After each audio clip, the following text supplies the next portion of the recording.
What's going on, everybody? Trailblazer891 here, and I want to welcome you back to another Destiny video. Now, in this one, we're going to be talking about raids in Destiny. Destiny is going to have many different types of game modes, including single-player story mode, multiplayer, co-op story mode with bosses. Those are called strikes.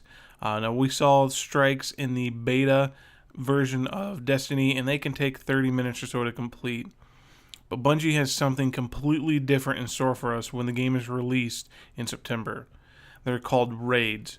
Now, raids are intended to be 6-player missions that could take several hours. That's right, I said hours to complete. These are in-game battles that you will be able to take on after the storyline gameplay is over. Now, raids will start with you and your friends, and you'll have to venture down the vault of glass to see what is at the bottom, if you can make it.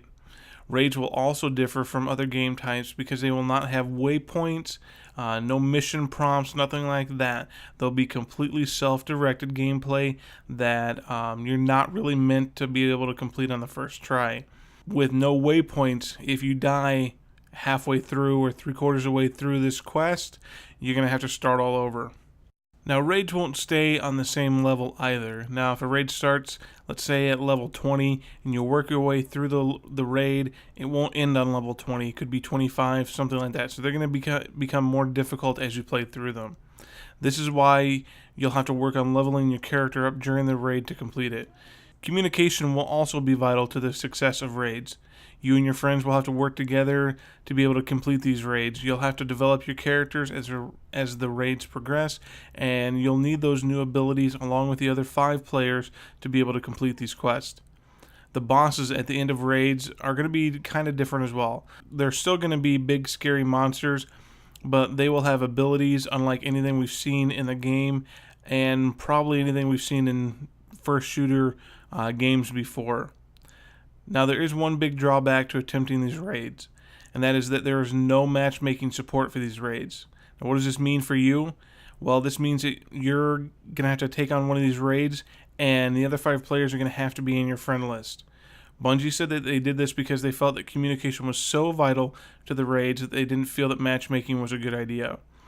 Now, I'm not so sure I buy all that, whatever. Maybe they'll change this in the future, but if you're disappointed with that, maybe you don't have 5 other friends that have an Xbox One or a PS4 or anything like that, you can head over to Facebook, and there's already pages on Facebook that you can join that will help you get in contact with other players to team up and attempt these raids. All in all, these raids sound like they could be a ton of fun, but you better set aside a good chunk of time to attempt them. They sound like something that are completely different than what we've seen in first-person shooters before, and really could possibly change the genre. This is a big bet for Bungie because I think this could be either a phenomenal idea or it's going to blow up in their face. So we'll see how this works. I'm kind of excited. If it plays out like I hope it does, these could be a ton of fun and really just take games to the next level. I hope you enjoyed the video. Hit the like button if you did. Hit the subscribe button if you'd like to keep getting videos, and I'll catch you next time.